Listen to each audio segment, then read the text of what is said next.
Hello friends, આજે આપણે વાત કરવાની છે જીઓમોર્ફોલોજીની. ફિઝિકલ જીઓગ્રાફીનો એક અગત્યનો ટોપિક. પરીક્ષાના પોઈન્ટ ઓફ વ્યૂથી આમાંથી અંદાજે 2 થી 3 સવાલ તો આવી શકે છે. તો જીઓમોર્ફોલોજી એટલે કે ભૂરચના શાસ્ત્રની વાત કરીએ, એમાં સૌપ્રથમ આપણે જાણકારી મેળવવી પડે કે પૃથ્વીની ઉત્પત્તિ કઈ રીતે થઈ.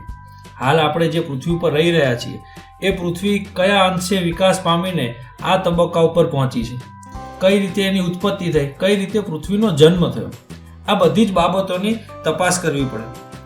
જો મિત્રો, અત્યાર સુધી ઘણા બધા વૈજ્ઞાનિકો, ઘણા બધા ભૂગોળવિદો તુક્કા લગાવી ચૂક્યા છે કે પૃથ્વી આ રીતે ઉત્પન્ન થઈ ને પૃથ્વી તે રીતે ઉત્પન્ન થઈ, પણ અત્યાર સુધી કોઈ સચોટ સાબિતી આપી શક્યું નથી કે પૃથ્વીની જન્મ કઈ રીતે થયો, પૃથ્વીની ઉત્પત્તિ કઈ રીતે થઈ. કોઈ પણ એવી વેલ્યુએબલ થિયરી આજ સુધી મોજૂદ છે નહીં. પરંતુ અભ્યાસક્રમના દ્રષ્ટિકોણથી આપણે 3 એવા તુક્કા કે 3 એવી થિયરીઓ ખાસ ભણવી રહી કે જે સમજાવવા માંગે છે કે પૃથ્વીની ઉત્પત્તિ થાય છે કઈ રીતે અને એના પાછળના જવાબદાર પરિબળો કયા છે. તો આવા જ 3 તુક્કાઓની વાતથી શરૂઆત કરીએ આપણે. સૌ પ્રથમ પહેલી આવી જાહેરાત કરનાર વ્યક્તિ છે કાન્ટ. કાન્ટે પોતાની એક થિયરી આપી જેને ઓળખાય છે કાન્ટની વાયુ રાશિની પરિકલ્પનાથી.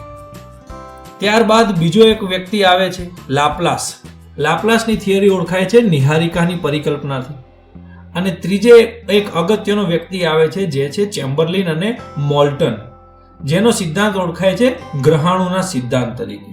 તો આ 3 વ્યક્તિ એક બાદ એક આવે છે અને પૃથ્વીની ઉત્પત્તિ અંગેની જાહેરાત કરે છે અને એની પરિકલ્પના આપે છે.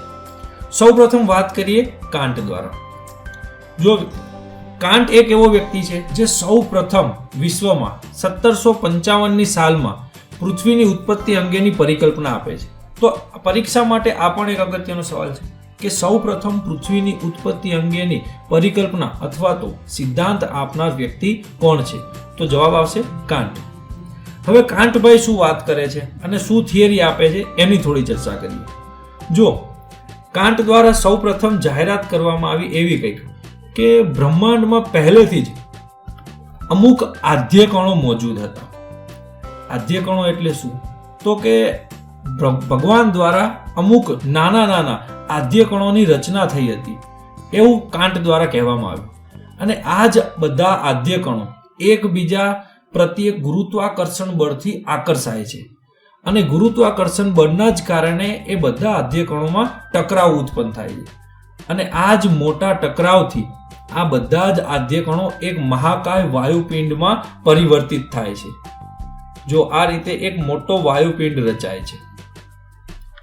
હવે આ વાયુપિંડ સમય જતાં પોતાની ગરમી ગુમાવતો જાય છે અને પોતાની પરિભ્રમણ ગતિના જ લીધે તેમાંથી કેન્દ્ર ત્યાગી બળના લીધે અમુક ગ્રહો છૂટા પડતા જાય છે અને આ રીતે જ એમાંથી 9 ગ્રહો એક બાદ એક છૂટા પડે છે અને બ્રહ્માંડમાં સૂર્યમંડળની રચના થાય છે. આવું કંઈક કાન્ટનું કહેવું હતું.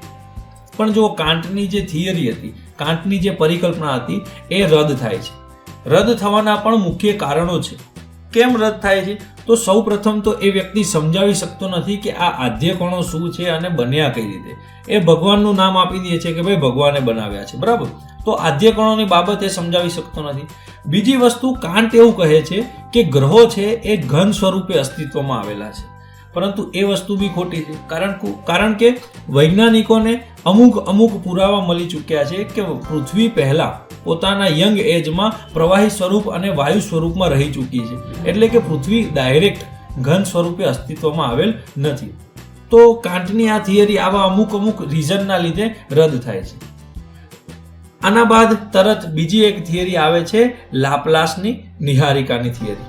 તો એની થોડીક ચર્ચા કરીએ.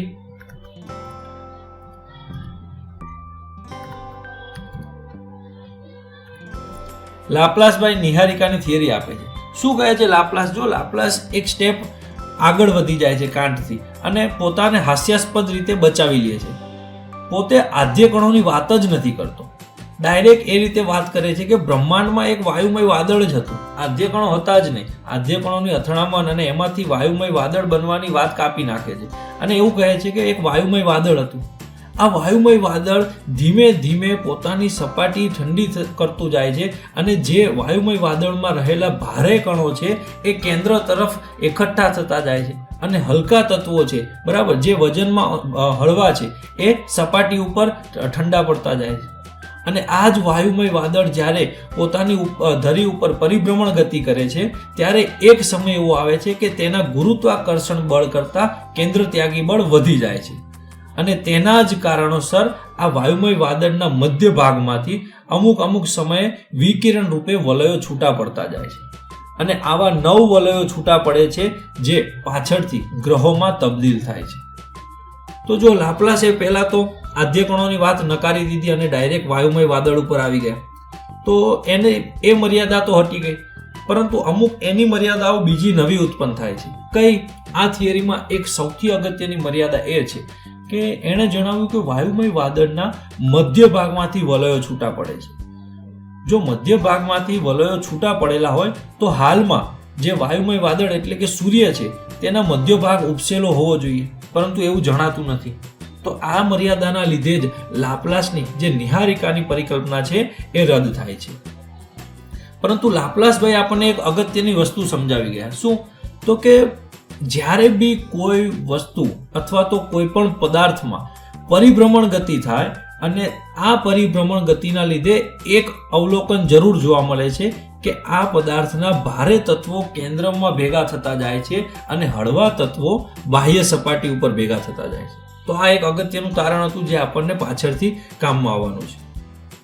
તો આ 2 અગત્યની થિયરી હતી, એક કાંટની થિયરી અને એક લાપ્લાસની થિયરી. જો આ બધી જ થિયરીઓ આવતી જાય છે અને જતી જાય છે, પરંતુ કોઈ પણ સચોટ માહિતી આપી શકતું નથી.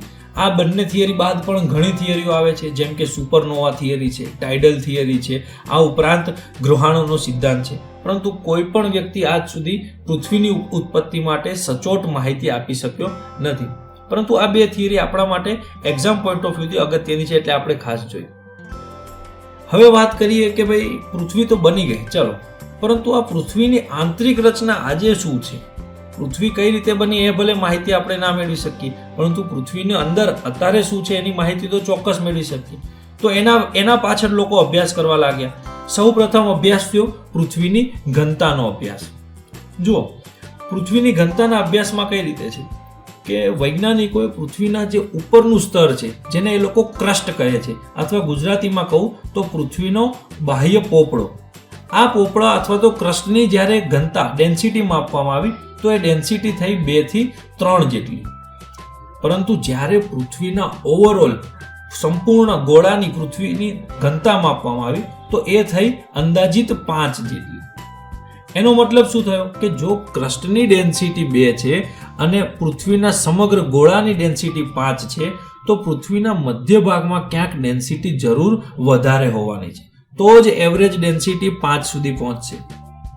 તો એક આ અભ્યાસ થયો ઘનતાનો અભ્યાસ, જેના લીધે વૈજ્ઞાનિકોએ એવું તારણ કાઢ્યું કે પૃથ્વીના પોપડાથી પૃથ્વીના કેન્દ્ર તરફ જતા સુધીમાં ડેન્સિટી વધતી જાય છે. એનો મતલબ કે ડેન્સિટી જો વધારે હોય પૃથ્વીના કેન્દ્રમાં તો પૃથ્વીના કેન્દ્રમાં ઘન સ્વરૂપ હોવું જોઈએ. આના ત્યાં તરત બાદ બીજો એક અભ્યાસ થયો જે છે પૃથ્વીના તાપમાનનો અભ્યાસ. પૃથ્વીના તાપમાનના અભ્યાસ માટે વૈજ્ઞાનિકો એક અભ્યાસ કરે છે કે જેમાં પૃથ્વીના પોપડાનું ટેમ્પરેચર માપવામાં આવે છે. તો ટેમ્પરેચર શું છે કે ઓછું છે, પરંતુ જેમ જેમ પૃથ્વીના આંતરિક ભાગમાં જતા જઈએ તેમ તેમ પૃથ્વીનું તાપમાન વધતું જાય છે. અને જો તાપમાન વધતું જતું હોય તો ઘન સ્વરૂપ પ્રવાહીમાં રૂપાંતરિત થઈ જશે, કારણ કે પૃથ્વીનું આંતરિક ટેમ્પરેચર ખૂબ જ હાઈ હોય છે. આ ટેમ્પરેચર ઉપર કોઈ પણ પદાર્થ ઘન સ્વરૂપ જાળવી શકતો નથી. તો આ બંને અભ્યાસમાં કંઈક મતભેદ જણાય છે. ઘનતાનો અભ્યાસ એમ કહે છે કે પૃથ્વીના નીચે અંદર જતા જતા ઘન સ્વરૂપ હોવું જોઈએ, કારણ કે ડેન્સિટી વધતી જાય છે. અને તાપમાનનો અભ્યાસ એમ કહે છે કે તાપમાન બી વધતું જાય છે તો કોઈ પણ પદાર્થ ઘન સ્વરૂપ જાળવી શકે નહીં અને પ્રવાહી સ્વરૂપમાં તબદીલ થઈ જશે. તો આ બંને વચ્ચે કંઈક મતભેદ થાય છે અને સચોટ માહિતી મળી શકતી નથી. ત્યારબાદ ઘણા બધા અભ્યાસ કરવામાં આવે છે વૈજ્ઞાનિકો દ્વારા, જેમ કે ડાયરેક્ટ એવિડન્સ મેળવે છે. પૃથ્વીની અંદર જે બી પેટાળમાં ડ્રિલિંગ થઈ રહ્યું હોય તેમાંથી મટીરિયલ મેળવીને એનો ઉપર એક્સપેરિમેન્ટ કરવામાં આવે છે અને ડાયરેક્ટ એવિડન્સ દ્વારા પૃથ્વીની આંતરિક રચના જાણવાનો પ્રયાસ થાય છે, પરંતુ કોઈ સચોટ માહિતી મળતી નથી. આ ઉપરાંત ઇનડાયરેક્ટ એવિડન્સ મેળવવામાં આવે છે, જેમ કે બહારથી આવેલી કોઈ ઉલ્કા, ચંદ્ર ઉપરથી પડેલો કોઈ પદાર્થ, મંગળ ઉપરથી મેળવેલા ખડકો, આ બધાનો અભ્યાસ કરીને એને પૃથ્વી સાથે સરખાવવામાં આવે છે અને પૃથ્વીની આંતરિક રચનાની કલ્પના કરવામાં આવે છે, પરંતુ કોઈ સચોટ માહિતી મળતી નથી. આ બધી જ માથાકૂટના અંતે વૈજ્ઞાનિકો એક રસ્તો શોધે છે પૃથ્વીની આંતરિક રચના વિશેનો. શું રસ્તો છે? તો એ છે ભૂકંપ વિજ્ઞાનનું પ્રમાણ, જેને કહેવાય છે સિસ્મિક વેવની થિયરી. યસ, જો સિસ્મિક વેવ એટલે કે ભૂકંપના મોજા. શું છે આ વેવ? તો કે આ મિકેનિકલ મોજા જ છે. જેમ સાઉન્ડના મોજા હોય, જેમ પ્રકાશના મોજા હોય, સાઉન્ડના મોજા હોય, એ રીતના જ આ ભૂકંપ વિજ્ઞાનના મોજા એટલે કે સિસ્મિક વેવ્સ છે. આ મોજાને પણ સાઉન્ડના મોજાની જેમ, અવાજના મોજાની જેમ પ્રસરણ માટે માધ્યમની જરૂર પડે છે. આ સિવાય આ મોજા, આ વેવ્સ માધ્યમ બદલતા પોતાની સ્પીડ બદલે છે. જેમ કે સોલિડમાંથી લિક્વિડ માધ્યમમાં જાય તો તેની સ્પીડ ઘટે છે, લિક્વિડમાંથી ગેસમાં જાય તો તેની સ્પીડ હજી ઘટે છે, ગેસમાંથી સોલિડ માધ્યમમાં જાય તો તેની સ્પીડ વધે છે. તો આ રીતે આ વેવ્સ પોતાના માધ્યમ બદલાય તેમ સ્પીડ ચેન્જ કરે છે. આ સિવાય આ વેવ્સ બે ટાઈપના છે, એક છે પ્રાઇમરી વેવ અને એક સેકન્ડરી વેવ. આ સિવાય પણ આના ઘણા બધા પ્રકાર છે, જેમ કે એલ વેવ, પરંતુ આપણા થિયરી માટે હાલ આપણે બે જ વેવ્સની જરૂર છે, પી એન્ડ એસ વેવ. હવે એની થોડીક માહિતી મેળવી લઈએ, કારણ કે આગળની થિયરી સમજવા માટે આ બે ત્રણ વસ્તુ ચોક્કસપણે યાદ રાખવી પડશે. જેમ કે ફર્સ્ટ વસ્તુ છે એસ વેવ. એસ વેવ ફક્ત ને ફક્ત બે મીડિયમમાંથી પાસ થઈ શકે છે, સોલિડ એન્ડ ગેસ. આ સિવાયના કોઈ માધ્યમમાંથી એસ વેવ પસાર થઈ શકતા નથી. સોલિડ અને ગેસમાંથી જ પસાર થાય છે, પ્રવાહીમાંથી પસાર થઈ શકતા નથી.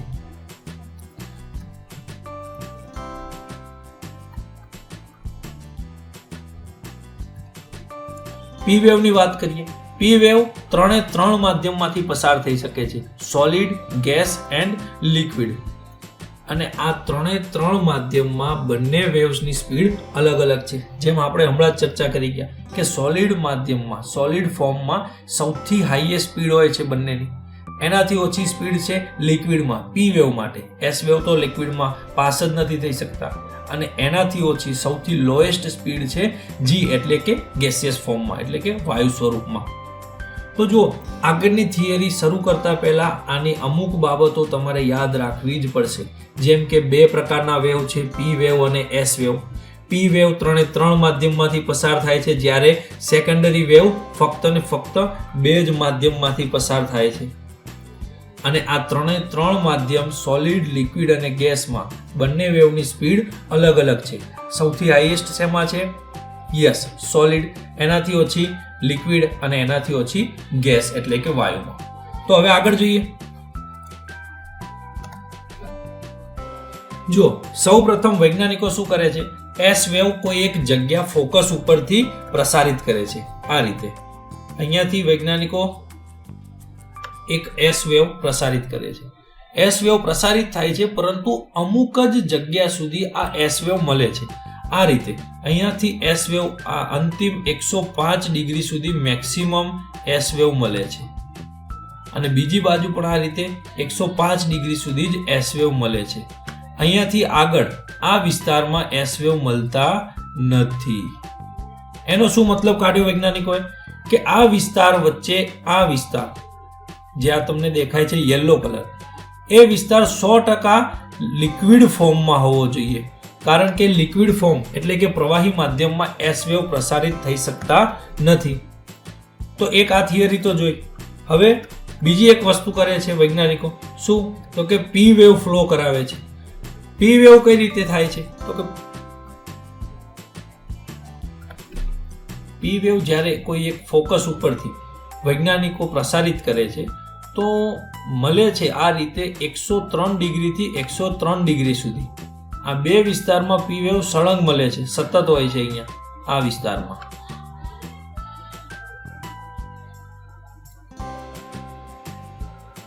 આ આખા વિસ્તારમાં પી વેવ મળે છે. જ્યારે ત્યારબાદ થોડાક અંતર સુધી આ વિસ્તારમાં પી વેવ મળતા નથી. ત્યારબાદ આગળ જતા હજી આગળના 143 થી 143 ટુ 143 આ વિસ્તારમાં પી વેવ ફરીથી જણાઈ આવે છે. તો આનો શું તારણ કાઢે છે વૈજ્ઞાનિકો કે આ વિસ્તારમાં કંઈક લિક્વિડ ફોર્મ હોવું જોઈએ અને આ લિક્વિડના કારણે જ આ જે પી વેવ છે એ અહીંયા વિચલન પામે છે. આ રીતે જેમ આપણે એક નાના હતા પ્રાથમિક શાળામાં એક અભ્યાસ કરેલો, એક પ્રયોગ કરેલો કે પાણીના ગ્લાસમાં અડધું પાણી ભરીને જ્યારે પેન્સિલ મૂકવામાં આવે તો પ્રકાશના કિરણો એ પેન્સિલને સહેજ વાંકી ચૂકી બતાવે છે. એ જ વસ્તુ અહીંયા થાય છે કે પી વેવ જ્યારે અહીંથી ફ્લો કરાવવામાં આવે છે તો વચ્ચેના પ્રવાહી માધ્યમના કારણે પી વેવનું સહેજ સ્થાનાંતરણ અથવા તો વક્રીભવન થઈ જાય છે અને આ જે વિસ્તાર છે એમાં પી વેવ મળતો નથી અને આ જ વિસ્તારને કહેવાય છે પી વેવનો છાयांકિત વિસ્તાર અથવા તો shadow zone of P wave. પરંતુ બીજી એક અગત્યની બાબત નોટિસ થાય છે પી વેવના પ્રસરણમાં કે સામે એક્ઝેક્ટ ફોકસ, આ જે ફોકસ છે એના એક્ઝેક્ટ સામેનો જે સાઈડ છે વિપરીત દિશામાં પી વેવ મળે છે પરંતુ એની સ્પીડ ખૂબ જ હાઈ હોય છે. પરંતુ આપણે જોઈ ગયા કે જે આ વિસ્તાર છે એ તો લિક્વિડ છે અને લિક્વિડમાં પી વેવની સ્પીડ કેવી હોય? સ્લો હોય સોલિડ કરતા. તો વૈજ્ઞાનિકો બીજું એક તારણ કાઢે છે કે આ લિક્વિડ ફોર્મની અંદર, આ લિક્વિડ માધ્યમની અંદર વચ્ચે ક્યાંક ફરીથી સોલિડ માધ્યમ આ રીતે હોવું જોઈએ જે પી વેવની સ્પીડ વિપરીત દિશામાં એક્ઝેક્ટ ઓપોઝિટ જગ્યાએ વધારી દે છે. તો આ પી વેવ અને એસ વેવના માધ્યમથી વૈજ્ઞાનિકો કંઈક આ થિયરી લાવે છે. આગળ જોઈએ આનાથી અવલોકન શું મેળવે છે વૈજ્ઞાનિકો. જો આ રીતે કંઈક અવલોકન લાવે છે વૈજ્ઞાનિકો કે પી વેવ અને એસ વેવ શરૂઆતના જે માધ્યમ છે બંનેમાં પસાર થાય છે. પસાર તો થાય છે, સાથે સાથે બંનેની સ્પીડ કેવી છે? તો કે બંનેની સ્પીડ પણ હાઈ છે. જો તો એનો મતલબ કે આ જે શરૂઆતનું જે ઉપરી સ્તર છે પૃથ્વીનું એ બંને સોલિડ હોવું જોઈએ તો જ બંને પસાર થાય અને બંનેની સ્પીડ હાઈ હોય. એના બાદ જે નીચેનું સ્તર છે એમાંથી પી અને એસ વેવ બંને પસાર તો થાય છે પરંતુ બંનેની સ્પીડ ઘટી જાય છે. આ એક વિસ્તાર એવો છે જ્યાં મતભેદ ઊભા થાય છે. જો પી અને એસ વેવ બંને પસાર થતા હોય તો બંને સોલિડ સ્વરૂપ હોવું જોઈએ કારણ કે એસ વેવ તો લિક્વિડમાંથી પસાર થતું નથી અને જો સોલિડ ફોર્મ હોય તો બંનેની સ્પીડ ઘટવી ના જોઈએ કારણ કે સોલિડમાં સૌથી હાઈએસ્ટ સ્પીડ હોય છે. તો વૈજ્ઞાનિકો એવું તારણ કાઢે છે કે આ જે વિસ્તાર છે એ એસ્થેનોસ્ફિયરનો વિસ્તાર એ કેવો છે? અર્ધ પ્રવાહી સ્વરૂપનો છે અને અર્ધ પ્રવાહી એટલે કે પ્લાસ્ટિક સ્વરૂપે આ વિસ્તાર રહેલો છે જેથી જ પી અને એસ બંને વેવ પ્રસાર થાય છે અને બંને વેવની સ્પીડ કેવી? સોલિડ કરતા સહેજ ઓછી હોય છે. આ માધ્યમથી આ વિસ્તારથી નીચે તરફ હજી ગતિ કરતા શું જોવા મળે છે કે પી અને એસ વેવ બંને પસાર થાય છે, સાથોસાથ બંનેની સ્પીડ બી વધારે છે. હવે તેનાથી નીચે જતા જે કોર વિભાગ કહેવાય, આ કોર વિભાગમાં શું જોવા મળે છે? આપણે જેની વાત કરી ગયા કે પી અને એસ વેવ આ બંને જ્યારે પસાર થાય છે એસ વેવ અહીંથી આવતા નથી. જે લિક્વિડ ફોર્મની આપણે વાત કરી હતી એ આ જ છે. તો આ આઉટર કોરમાંથી લિક્વિડ માધ્યમ હોવાના લીધે સોલિડ વેવ પસાર થઈ શકતા એસ વેવ પસાર થઈ શકતા નથી જ્યારે પી વેવ પસાર થાય છે અને પી વેવ પસાર થાય છે પરંતુ એની સ્પીડ કેવી છે? ઓછી છે કારણ કે લિક્વિડ માધ્યમ છે. અને હજી એનાથી અંદર જ્યારે કોર વિભાગમાં જવામાં આવે છે ત્યારે સેકન્ડરી વેવ તો મળતા નથી પરંતુ પી વેવની સ્પીડ શું થાય છે? વધી જાય છે. જે આપણે વાત કરી ત્યાં એક્ઝેક્ટ ઓપોઝિટ ડાયરેક્શન, ત્યાં પી વેવની સ્પીડ વધી જાય છે એટલે જ આ માધ્યમ ઇનર કોર આંતરિક કેન્દ્રને કેવું ગણવામાં આવે છે? સોલિડ. યસ. તો આ વાત કરીએ આપણે પૃથ્વીની આંતરિક રચનાની. હવે આગળ વાત કરીએ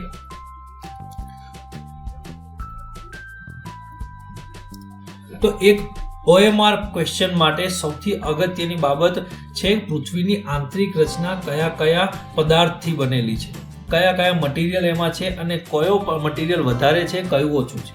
જો આમાંથી 100% ક્વેશ્ચન આવવાની શક્યતા વધારે છે પરંતુ બે ટાઈપના ક્વેશ્ચન છે જેમાં વિદ્યાર્થીઓ ભૂલ કરી જાય છે.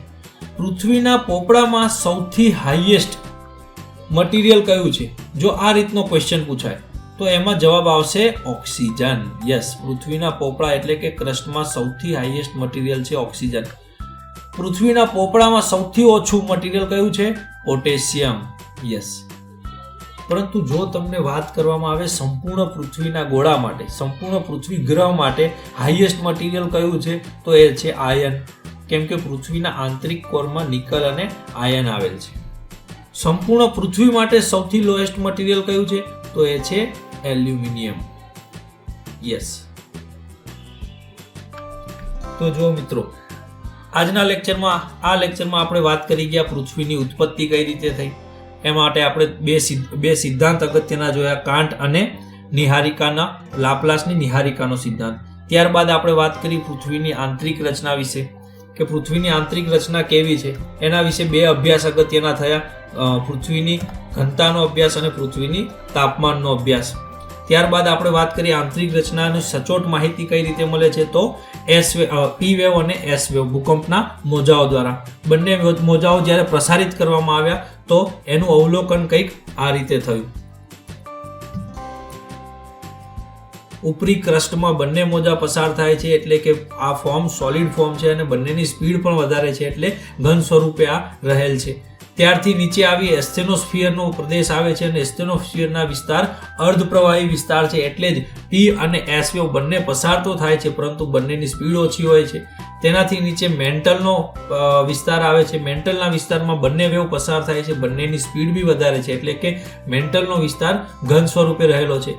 ત્યારબાદ અંદર બાહ્ય કોર એટલે કે બાહ્ય કેન્દ્ર આવે છે, તે વિસ્તારમાં પી વેવ અને એસ વેવ બંને પ્રસારિત કરાતા એક વસ્તુ ખ્યાલ આવે છે કે પી વેવ પસાર થાય છે, એસ વેવ પસાર થતો નથી, જે સમજાવે છે કે પી વેવ બાહ્ય કેન્દ્રનો વિસ્તાર પ્રવાહી સ્વરૂપે રહેલો છે. તેનાથી નીચે અંદર જતા આંતરિક કેન્દ્રના વિસ્તારમાં એસ વેવ પસાર થતા નથી અને પી વેવની સ્પીડ વધી જાય છે, જે જણાવે છે કે આ વિસ્તાર ઘન સ્વરૂપે રહેલો છે. તો મિત્રો, આજના માટે આટલું જ. હવે નેક્સ્ટ લેક્ચરમાં આપણે જોઈશું કે ખડક ચક્ર એટલે કે અલગ અલગ ખડકો કઈ રીતે બને છે અને એની વાત કરીશું.